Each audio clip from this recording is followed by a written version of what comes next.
Bihar assembly ఎన్నికలు సమీపిస్తున్న తరుణంలో రాజకీయ వేడి రోజురోజుకు పెరుగుతుంది. ముఖ్య పార్టీ నేతల మధ్య కూడా మాటల యుద్ధం మరింత తీవ్ర రూపం దాల్చుతుంది. ఈ నేపథ్యంలో జనసురాజ్ వ్యవస్థాపకుడు ప్రశాంత్ కిషోర్ ఏఎంఎం అధినేత అసదుద్దీన్ ఓవైసీపై కూడా తీవ్ర వ్యాఖ్యలు చేశారు. ఆయనకు హైదరాబాద్ పైన దృష్టి పెట్టమని కూడా సూచించారు.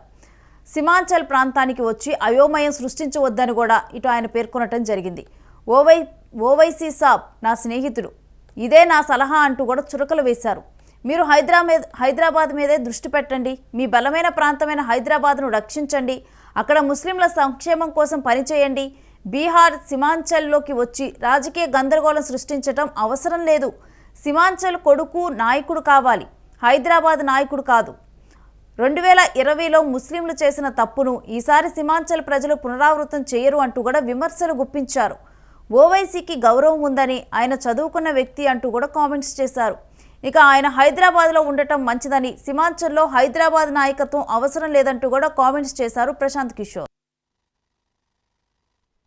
भैया ऐसा है, ओवैसी साहब मेरे मित्र हैं, लेकिन मेरा उनको सुझाव है बिना मांगा हुआ कि आप हैदराबाद संभालिए, हैदराबाद अपना किला बचाइए, बेकार सीमांचल में आकर और कंफ्यूजन पैदा मत कीजिए। आप अगर आप हैदराबाद अपना संभाल लिए होते, अगर तेलंगाना में मुसलमानों का भला कर दिए होते तो यही बढ़िया होता। बंगाल में चुनाव हो रहा था तो यहाँ पर आईएसएफ के लोग और ओवैसी साहब आए थे, लेकिन सारे मुसलमानों ने कहा नहीं भाई, हम लोग को टीएमसी पर भरोसा है, हम लोग को भाजपा से लड़ाई, हम लोग को इस सब चक्कर में नहीं पड़ना है। आईएसएफ और ओवैसी साहब कुछ वहाँ नहीं कर सके। इस बार सीमांचल के मुसलमान वो गलती नहीं करेंगे जो 2020 में हुआ है। ओवैसी साहब का सम्मान है, बहुत बढ़िया तकरीर करते हैं, पढ़े लिखे व्यक्ति हैं, लेकिन उनको हैदराबाद में रहने दीजिए। सीमांचल के नेता, सीमांचल के रहनुमा जो जिनको रहनुमाई करनी है वो सीमांचल का बेटा होना चाहिए। हैदराबाद से आकर सीमांचल में नया नेतृत्व खड़ा करने की जरूरत नहीं।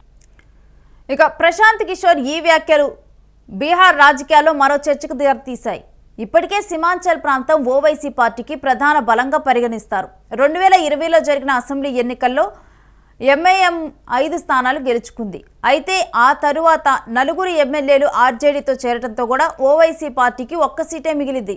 ఇక రానున్న అసెంబ్లీ ఎన్నికల కోసం ఏఐఎంఐఎం 25 మంది అభ్యర్థుల జాబితాను విడుదల చేసింది. బీహార్ యూనిట్ ఆమోదించిన జాబితాలో సివాన్ నుంచి మొహమ్మద్ కైఫ్, గోపాల్గంజ్ నుంచి అనస్ సలాం, కిషన్గంజ్ నుంచి అడ్వకేట్ షమ్స్ ఆగాజ్, మధుబనీ నుంచి రషీద్ ఖలీల్ అన్సారీ, అరారియా నుంచి మొహమ్మద్ మంజూర్ ఇటువంటి అభ్యర్థులు ఉన్నారు. ఇక ఓవైసీ పార్టీకి సీమాంచల్ ప్రాంతంలో గణనీయమైన మద్దతు ఉన్నప్పటికీ అక్కడ స్థానిక నాయకులు కూడా బలంగా ఎదుగుతున్నారు. ప్రశాంత్ కిషోర్ ఈ వ్యాఖ్యలతో ఆ ప్రాంత ముస్లింల మద్దతు ఎవరికి దక్కుతుందని మళ్ళీ చురుగ్గా కూడా చర్చ మొదలైంది.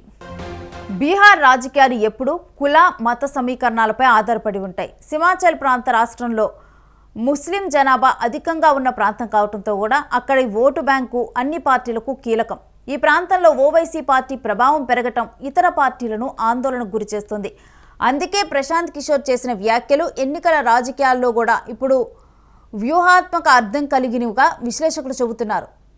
ప్రశాంత్ కిషోర్ ఇప్పటికే తన జనసురాజ్ ఉద్యమం ద్వారా బీహార్లో బలమైన రాజకీయ స్థానం ఏర్పరచుకునే ప్రయత్నంలో ఉన్నారు. ఆయన ఎన్నికల వ్యూహకర్తగా అనేక రాష్ట్రాల్లో పనిచేసిన అనుభవం ఉంది. ఈ నేపథ్యంలో ఆయన వ్యాఖ్యలు సాధారణ రాజకీయ ప్రతిస్పందన కంటే కూడా ఎక్కువ ప్రాధాన్యతను పొందాయి. సీమాంచల్ ప్రాంత ప్రజలు స్థానిక నాయకత్వానికే ప్రాధాన్యత ఇస్తారని ఆయన విశ్వాసం వ్యక్తం చేశారు. సీమాంచల్ ముస్లింలు ఇకపై బాహ్య నాయకులను చూసి మాయపడరని తనకు నమ్మకం ఉందని అన్నారు. మరోవైపు ఏఐఎంఐఎం నేతలు ప్రశాంత్ కిషోర్ వ్యాఖ్యలను పట్టించుకోవటం లేదు. ఓవైసీ దేశవ్యాప్తంగా మైనార్టీలకు న్యాయం అందించే ప్రయత్నం చేస్తున్నారని, ఆయన్ను ఎవరూ ఆపలేరని కూడా పార్టీ వర్గాలు స్పష్టం చేస్తూ ఉన్నాయి. देखिए, इस दुनिया में सबसे आसान चीज़ है मुफ्त की एडवाइस देना।